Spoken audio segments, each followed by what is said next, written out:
Perkenalkan Pak, nama saya Felix Gankalotosoid dengan NIM 11S25037. Di video kali ini, saya akan mempresentasikan latihan praktikum pada modul praktikum 5 dengan materi Monte Carlo Simulation. Baiklah, saya akan memulai. Yang pertama, permasalahan. Estimasi waktu penyelesaian proyek pengembangan aplikasi seringkali sulit dilakukan secara deterministik karena dipengaruhi oleh berbagai faktor yang tidak pasti. Faktor-faktor tersebut meliputi variasi kompleksitas fitur, produktivitas pengembang, jumlah bug yang muncul, serta perubahan kebutuhan selama proyek berlangsung. Pendekatan estimasi tunggal atau single point estimation tidak mampu mempresentasikan risiko dan variasi ini, sehingga berpotensi menghasilkan perencanaan waktu yang tidak realistis. Oleh karena itu, diperlukan pendekatan berbasis probabilitas untuk memodelkan ketidakpastian tersebut dan menghasilkan estimasi waktu penyelesaian proyek yang lebih akurat dan informatif. Baiklah, di sini saya sudah membuatkan kodingannya, yaitu ini. Yang pertama itu ada konfigurasi. Jadi untuk blok pertama ini, dia itu berisi semua import library yang dibutuhkan sistem ini. Di sini kode menyiapkan alat utama seperti NumPy untuk perhitungan dan random number, Pandas untuk data, Matplotlib dan Seaborn untuk visualisasi, serta ada SkyPy untuk distribusi statistik. Kemudian pada bagian warnings ini dipakai supaya pesan peringatan tidak muncul sehingga output lebih bersih. Kemudian pada blok kedua ini dia itu berfungsi untuk mengatur tampilan grafiknya. plt.style.use ini dia itu bekerja untuk menentukan tema grafik dengan grid yang jelas. Sementara sns.set palette ini dia mengatur warna supaya grafik itu terlihat lebih menarik dan mudah untuk dibaca. Kemudian pada blok ini dia itu berfungsi sebagai konfigurasi inti dari simulasi ini. Jadi num_simulation sama dengan 20.000 ini dia itu akan menentukan berapa kali simulasi akan dijalankan agar hasilnya lebih akurat. Sedangkan np.random.seed42 ini dia akan memastikan angka cak yang dihasilkan tetap sama setiap kali kode dijalankan sehingga nantinya hasilnya bisa direproduksi. Selanjutnya ada pemodelan sistem. Di blok ini dia mendefinisikan sebuah kelas yaitu project stage yang digunakan untuk mempresentasikan satu tahapan proyek secara realistis saat objek dibuat atau ini init. Jadi kode akan menyimpan nama tahap yaitu 3 parameter durasi, yaitu ada optimistic, ada most likely, ada pessimistic. Kemudian faktor risiko dan dependensi jika ada. Jadi tiap tahap proyek punya karakteristiknya sendiri. Bagian berikutnya adalah fungsi sample duration. Dia ini berfungsi untuk menghasilkan durasi acak untuk simulasi Monte Carlo. Pertama, durasi dasar dibuat menggunakan distribusi triangular berdasarkan 3 estimasi tadi, sehingga hasilnya itu tidak hanya satu nilai tetapi sekumpulan kemungkinan durasi. Setelah itu durasi tersebut akan dimodifikasi oleh faktor risiko. Jika risikonya bertipe discrete, kode akan mengecek apakah risiko tersebut berdasarkan probabilitas. Lalu jika terjadi durasi akan diperbesar sesuai dampaknya. Jika risikonya kontinu, kode akan mensampling nilai dari distribusi normal. Misalnya produktivitas tim, kemudian durasinya akan disesuaikan dengan faktor tersebut. Kemudian terakhir itu yaitu hasil durasinya itu akan dikalikan dengan ini risk multiplier dan dia akan dikembalikan sebagai output. Jadi fungsi ini menghasilkan durasi yang sudah mempertimbangkan ketidakpastian dan risiko, bukan sekadar estimasi statis. Kemudian selanjutnya ada definisi tahapan proyek.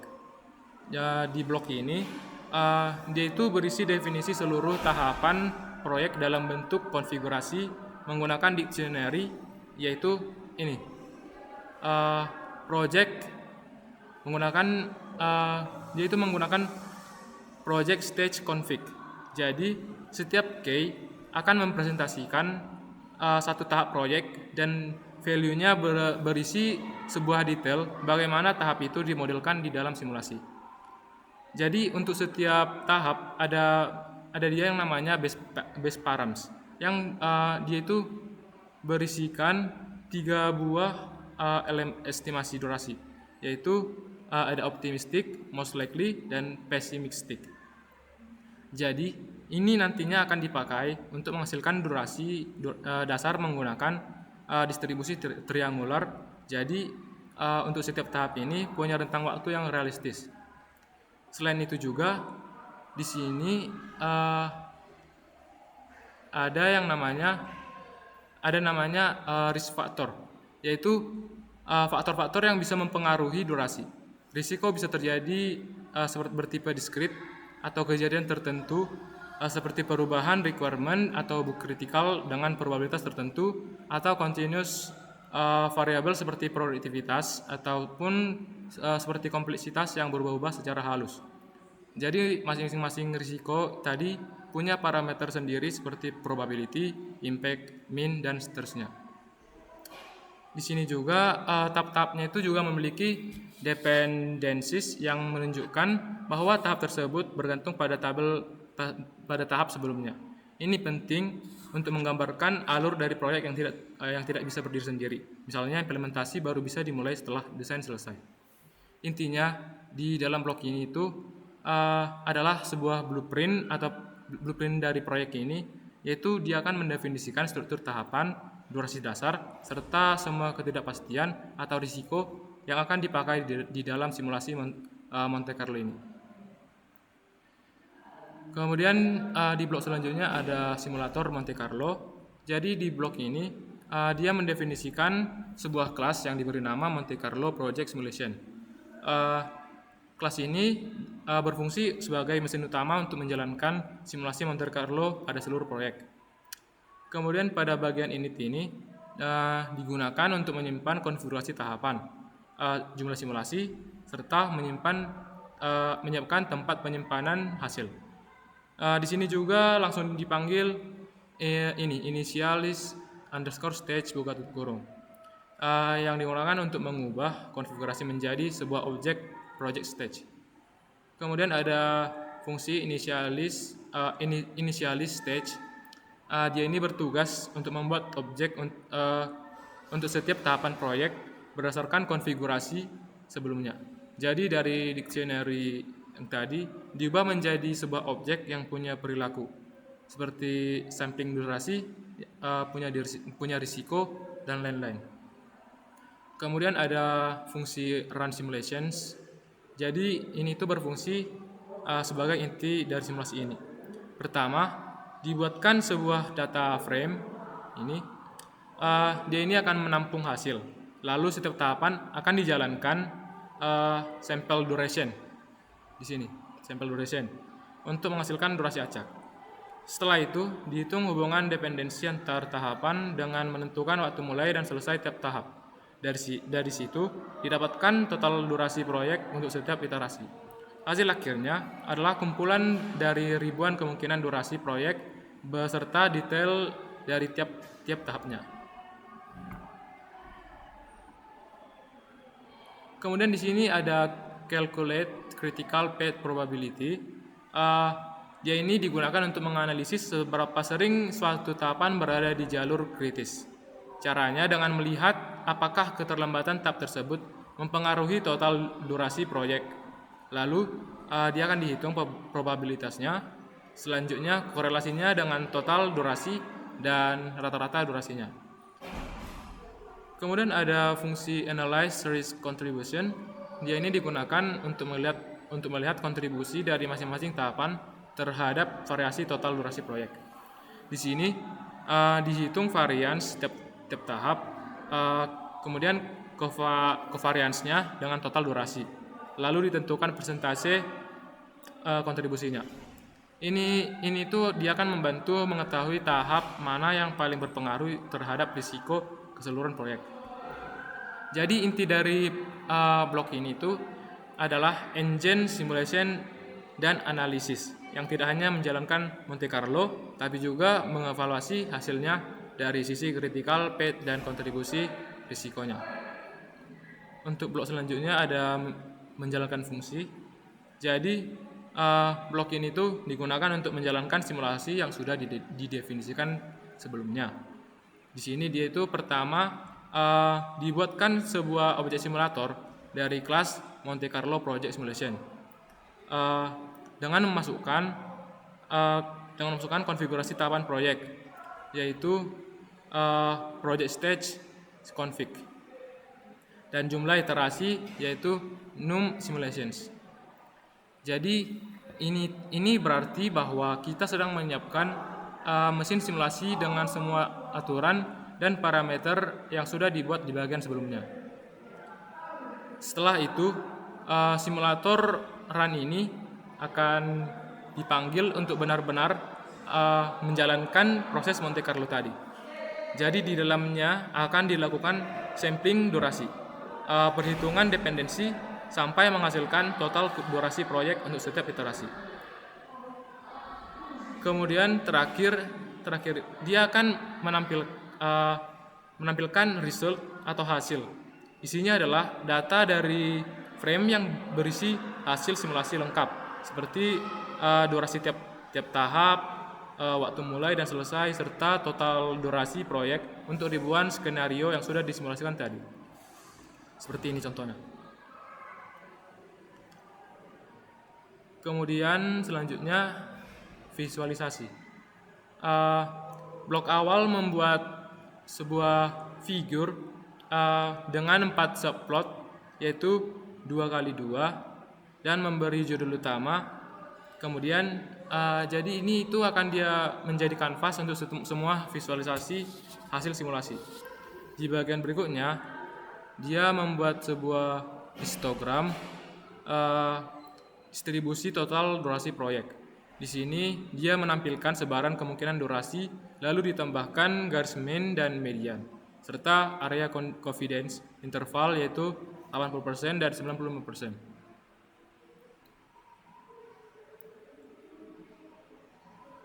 Selanjutnya dibuatkan sebuah grafik probabilitas selesai sebelum deadline. Kode menghitung peluang proyek selesai untuk berbagai deadline, lalu menampilkannya sebagai kurva. Ditambahkan dengan garis referensi yaitu 50%, 80%, dan 95%. Dan anotasi pada beberapa deadline penting supaya mudah dibaca dalam konteks pengambilan keputusan. Jadi inti dari blok ini dia itu akan mengubah hasil simulasi tadi menjadi sebuah visual yang mudah untuk dipahami. Mulai dari distribusi, probabilitas, critical path, hingga analisis risiko dan korelasi yang terjadi. Selanjutnya, analisis statistik. Di blok ini dia digunakan untuk menampilkan hasil analisis statistik dalam bentuk laporan teks di konsol. Pada bagian awal, hanya mencetak judul laporan agar outputnya terlihat rapi. Setelah itu, kode mengambil data dari total underscore duration ini, lalu dia akan menghitung statistik deskriptif seperti rata-rata, median, standar deviasi, nilai minimum dan maksimum untuk memberikan gambaran umum durasi proyek. Selanjutnya, dia akan menghitung confidence interval yaitu 80%, 90%, dan 95% menggunakan persentil. Ini menunjukkan rentang durasi yang paling mungkin terjadi dengan tingkat kepercayaan tertentu. Jadi, bukan hanya satu angka estimasi. Pada bagian berikutnya, dia berfungsi untuk menganalisis probabilitas terhadap beberapa deadline. Untuk tiap deadline, misalnya 60 hingga 80 hari. Dihitung peluang proyek selesai tepat waktu. peluang terlambat, serta potensi keterlambatan berdasarkan batas atas yaitu 90%. Ini berguna untuk evaluasi target jadwal. Setelah itu ditampilkan analisis critical path di sini. Jadi ini itu adalah tahapan di mana yang paling sering menjadi penentu lama proyek. Data ini diambil dari fungsi sebelumnya dan diurutkan dari yang paling kritis hingga yang paling tidak kritis. Terakhir ada rekomendasi manajemen risiko. Jadi di sini itu dia menghitung buffer tambahan yang perlu disiapkan, seperti safety buffer untuk 80% aman dan contingency reserve untuk 90% aman. Dari situ dia akan memberikan saran estimasi jadwal yang lebih realistis dengan menambahkan buffer ke rata-rata durasi. Jadi inti dari block code ini dia itu mengubah hasil simulasi menjadi insight yang bisa dipakai untuk mengambil keputusan proyek.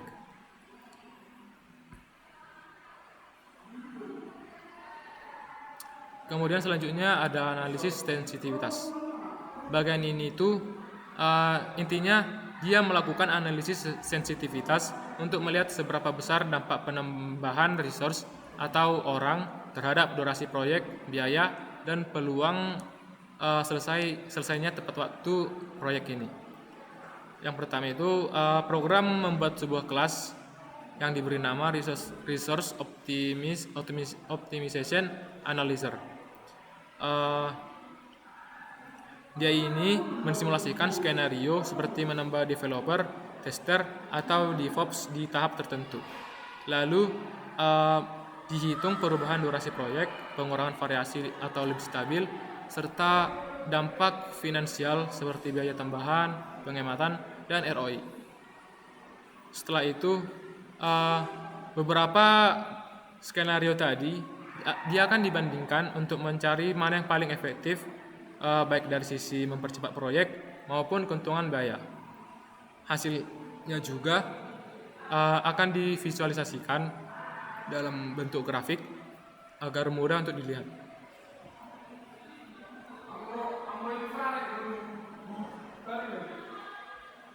Kemudian jadi di bagian akhir ini sistem memberikan rekomendasi strategis, misalnya fokus ke tahap yang paling kritis, pilih skenario dengan ROI tertinggi atau kombinasi resource terbaik untuk mempercepat proyek secara optimal. Jadi kesimpulan dari simulasi ini itu dia menunjukkan bahwa durasi proyek tidak pasti dan bisa bervariasi, sehingga dia itu perlu dilakukannya pendekatan probabilistik seperti Monte Carlo untuk memahami risiko dari keterlambatan. Dari hasil simulasi ini kita dapat melihat estimasi durasi yang lebih realistis beserta peluang proyek selesai tepat waktu pada berbagai deadline.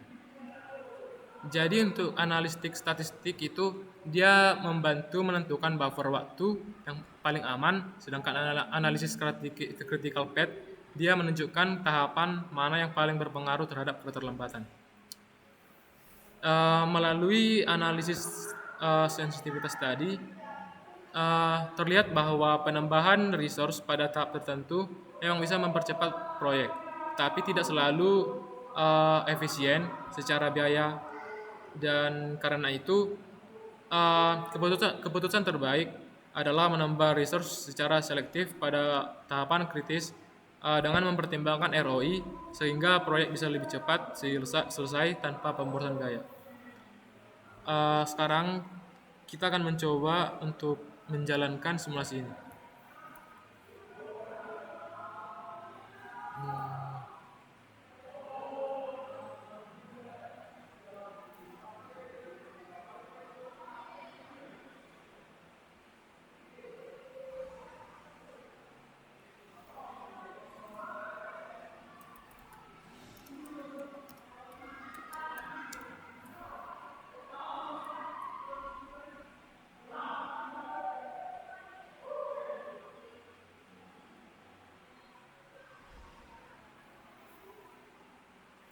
Oke, jadi ini adalah simulasi dari Monte Carlo, yaitu estimasi waktu proyek.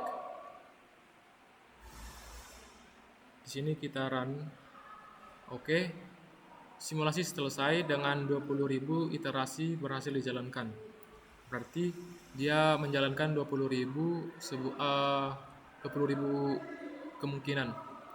Untuk statistik utama proyeknya yaitu rata-rata durasinya itu 52,1 hari, mediannya 50,9, kemudian 80% confidence intervalnya 42,5 hingga 63,5, dan 95% confidence intervalnya itu berada di angka 39,1 hingga 72,1. Di sini juga dapat kita lihat visualisasi dari hasil simulasinya, seperti distribusi durasi ini.